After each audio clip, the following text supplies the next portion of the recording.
Welcome to the Women Inspire Aspire podcast. In this episode, I talked to Saranya Ravishanker about sales leadership. Hi Saranya, thank you for accepting my invite to appear in the podcast. How are you doing today? Hi, Venkat. I'm doing great. Thank you. Thank you so much for inviting me today. And it's absolutely a pleasure to be a part of your show. It's a pleasure to have you in the podcast. Could you tell us a bit about yourself, where you are from, what do you do, etc.? I'm Saranya Ravishankar. I'm basically born and brought up in Chennai. So currently working as a director of sales and customer success with a company called Lock. My journey all started from a very humble family background, I would say. I'm the first graduate of family and I completed BTech Information Technology, studied a couple of things and latest completion of my courses with IIM. So I always have passion towards study and I strongly believe education is something that can build a better career for women. So it all started from my education and then I'm working. Yeah, pretty much about me to start with.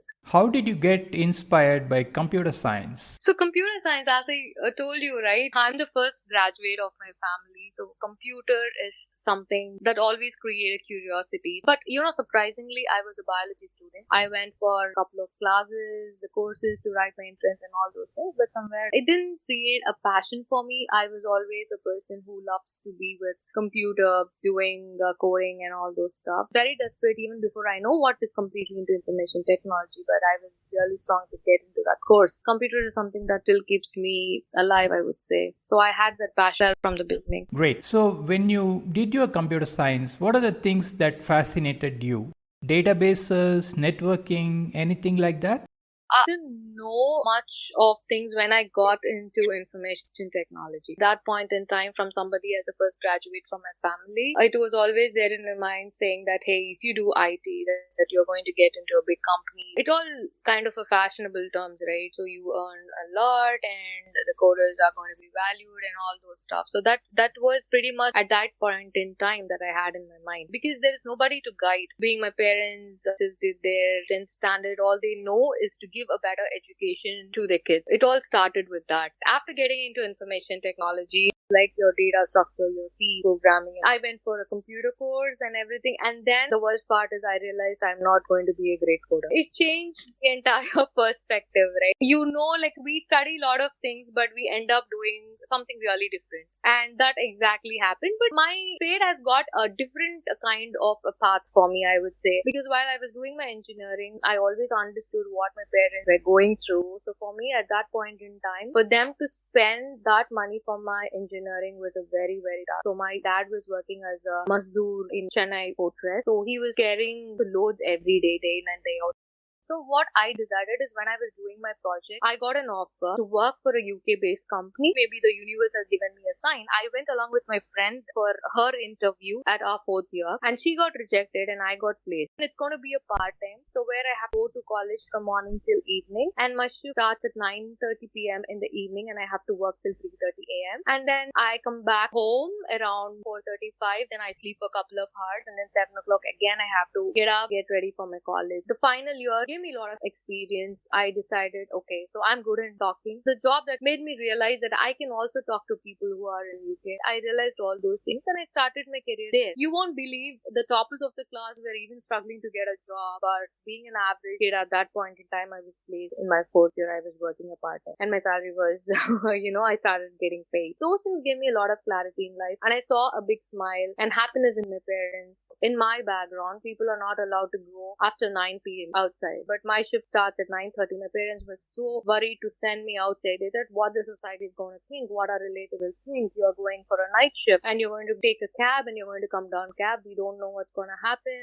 We don't know how safe it's going to be. And then I spoke to my parents. I gave them the confidence and made them understand because every point in time, every woman, every girl should face a challenge. I explained that I got this opportunity because I never planned for it. I went to accompany my friend, but I got through that and I attended 7 rounds of interview, not even understanding about what is the group discussion is all about. I just went there, I saw what people were doing, I just performed that, I shared my views and I completed 7 rounds. Something is getting aligned with what I believed and I convinced my dad. I said, whatever people think, let them think. This is an opportunity. It was drawn to me and I made it happen and I took the decision at that point in time. BTech IT, I was not even completed at that point in time when I got my first job. Thanks for sharing all those details. Now you are in a good position and you would be in a position to guide women in their career and life. Let me start by asking what tips you want to give women for becoming financially independent since you have gone through all those challenges in your life. To become financially independent, it cannot happen overnight. It is all about building their skills day in and day out. So, if you ask me specifically, the skills I would recommend communication, decision making, and emotional intelligence. Because as a woman, we stop communicating, we stop expressing ourselves, thinking what other people will think about us, what they will judge about us. So, most of the time, we stay quiet, we try to stay calm. That is not going to add any strength for us. So we have to be open in terms of communicating, expressing yourself. And that's one of the important thing I would say. Decision making, you have to stay strong in your decisions. So you should not think about anything else. You should take a strong decision. And once you've taken that particular decision, you have to stand for that decision and make sure you're doing things right. Emotional intelligence. A lot of people say women are emotionally weak and all those things. I don't believe. A lot of women being very great in whatever they are doing. It's not about working women alone. It's all about, you can even take example of every mom at home, irrespective of they go to work or they stay in the kitchen, taking care of the family. They take care of the heart and the entire task of the home. They are not emotionally going to be strong. Yes, of course, at times people will break down. They have to cry. They will have emotions and everything. But at the same time, you should have these kind of skills over a period of time. They can consciously build to make sure they are becoming financially independent. If they want to become financially independent, they have to come out of the house and do the work, or they stay inside the home and do something to make money. But end of the day, to do everything to earn those money, they should possess these three strong qualities, I would say. Do you think women can have it all? What does it mean to you and how did you accomplish that? I truly believe women can have it all. It's not that you have to compromise your family to reach the heights that you wanted to have at your workplace. And it's not that you have to sacrifice one another for other, right? It is all about how you balance it. End of the day, every woman step out of house or every woman become an entrepreneur just to make sure as a first thing, they want to establish their name. They want the world to know who they are. But end of the day, the story behind all these ambitions, goal or path they decide is to keep their family safe, happy, and all those things. I strongly believe in that. So when you choose those kind of a path, you have to make sure you balance it right. So when you make people understand who you have at your family, understand that what is your vision, you think as your destination. So you should make sure your people at home knows about it. As a woman, I also face those kind of a challenges. For instance, when I completed my degree, I went and joined a based company even before completing it. And then when I got married, I shifted to Indian based companies and I have been working with them for quite some time. So all the companies that I worked immediately after my marriage was Indian companies. When I got my son, see, these are the challenges every woman will face. My parents, my in-laws, people around, you have to take care of your baby. So I don't think so you can continue your work, late night works and all those things. Yes, of course, I have to take care of my baby. It's my responsibility, right? You cannot skip away from your responsibility just to make sure you want to reach your destination or goal, whatever you think about. I actually faced all those stuff, but I beautifully handled it. I always wanted to explore different markets. I got opportunity couple of years back to work for a US based company where I have to completely work on a night shift. So I have been working for more than 10 years for Indian companies. And I prepared my son, right? I have a son. So I prepared my son because I was very clear in my vision. I wanted to explore what is there in my US based company. I want to get into that market and see, hey, why can't I do it? I want to know. When somebody is working for Indian companies, people will think two, three times to give them an opportunity for US companies, be a night shift. And the way how I prepared is like I made my son, to understand. I spoke to him. So he was by the time 10 years. He's pretty much, can understand my thought process, my vision and everything. But I prepared him because I don't want him to think another way or I don't want him to, me as a mother who stays with him every night, feed him food and all. So I prepared him. I made him to, understand that I'm going to go and work for a company even before I was looking for an opportunity. And then I moved and I worked there for a few years. When you want to do something great, you cannot keep repeating the same thing and expect a different results. So when you want to achieve something great in your life, definitely you have to do something different. But at the same time, you cannot, give a cost of your family or your kids or, for your spouse or anything for that matter. People out, women out in the world are facing these kind of challenges again and again. There will always be imbalance here and there.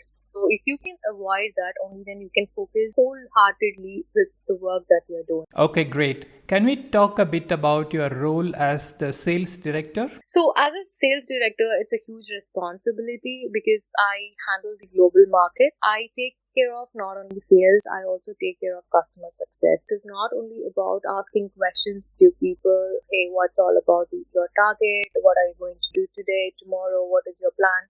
It's not about that. So, being a sales director, it's your responsibility that you own completely on delivering the revenue for the company. So it is not only for your team, the entire company is depend on what numbers, what revenue that we are going to bring in. So it's my responsibility to handpick people who are equally understanding what are their roles and responsibility that you're going to deliver. So as a person throughout all these years being a leader, I strongly believe I influence people with right thoughts. So I always make them realize, I always make them to do things with passion. I always believe if they're going to love what they are doing, then end of the day, half of your work is actually done. So you don't want to be a boss for them, not about showing direction. It's always about walking, along with them, guiding them. So people follows you in that way. I always give people freedom for what they think about. I don't believe setting up hierarchy and saying I always welcome suggestions. It's completely about understanding the day-to-day things. When I see somebody's not performing, I don't just go and ask them, hey, why are you not doing this? Rather, I go and understand what made him or her not to perform that. So being a director is not only showing them direction, it's all about walking along with them as a true leader, where you show them a path. You have a career path for them basically. So end of the day, you have to make your team feel you're not here only to achieve the target, help you to do that. End of the day, they should believe in you that you're going to create a path for them where tomorrow he or she can become a sales director. So they should remember your name for showing them a right path and doing things ethically right. I have been doing this, influencing my team in a right direction. So that is what brought me here. Because of few mentors that I got in my life, I learned all these things which I'm trying to teach my team at this point in time. Very good. Thanks for sharing those details. Now let's move on and talk about your hobbies and interests and what do you do apart from work? Okay, that's a good one. So, apart from my work, I read books. I love singing songs, and I was also having a small podcast channel which I was running a couple of years back. Right now, I don't have time to do that, so I'm not doing it. Basically, I'm a person who loves talking, so I keep talking. And beyond that, I am also doing mentorship for some of startups. If people come and ask me for any help, I do help them in terms of that. I run a small groups called Power of Women, where a small motivation here and there I do. I strongly believe if somebody is mentally strong, understanding and overcoming whatever challenges they are facing. So I do these kind of small activities for women. This is pretty much I do predominantly. What are the societal issues that you care about and what do you do about them? Okay, the societal issues. Till now, there is a lot of invisible barriers that every women are facing, I would say. People think about me. Are they going to talk something about me? So if I'm going to come up with a point, if I'm going to come up with any kind of meeting or something. So those a lot of barriers are there in the society still. People are judging a woman if they, for example, if she comes late from the work, if she's gonna travel, if she's gonna sit with her laptop for so many hours. So people think women are meant to do these things and they cannot do so many things after from the family. So those kind of things are still existing in this particular society. So I believe as a women, we should not go with the perception of what people think. At the same time, I don't mean that we have to be a rebel. We have to understand the situation. We have to understand people around us. But at the same time, we have to be sure of what we are basically trying to do. Because everything you do, you're going to have a barrier. It is all about your step or action or your character, how you wanted to overcome those barriers and end of the day, your destination. That is what is really important. So the society will create a lot of noises in front of you. So it's all about you be strong, ignore those noises and just think about what is your goal and how are you going to reach those goals. That is what is more important. So when you're strong with what you want to achieve, I think all these barriers can be handled effectively. So one message I want to give to every woman who is listening to this podcast as a sign off from my end. So don't wait for any kind of a permission. So wherever you are, just start, build steadily and lead consciously, right? Because all it matters is your journey. So stay confident and be proud for what you are. So that's one thing that I always wish to share with women, and let's rise together. Thank you, Venkat. Thank you so much for this beautiful opportunity. Thank you so much for appearing in the podcast and sharing your views. I wish you all the best in your life and whatever you aspire to do. Please take care and bye for now. Bye. That was a great podcast with Saranya Ravishankar. Please subscribe to this channel and follow it for more awesome podcasts. Opinions expressed by the guests in this podcast are their own. The host or the sponsors of the podcast do not condone the opinions expressed by the guests or the actions arising out of those opinions. Any decisions or actions that the listeners might take as a result of listening to this podcast must be based on their own judgment and will be at their own risk. The podcast host or their sponsors will not be held responsible for the consequences of any actions and or decisions taken as a result of any content in this podcast.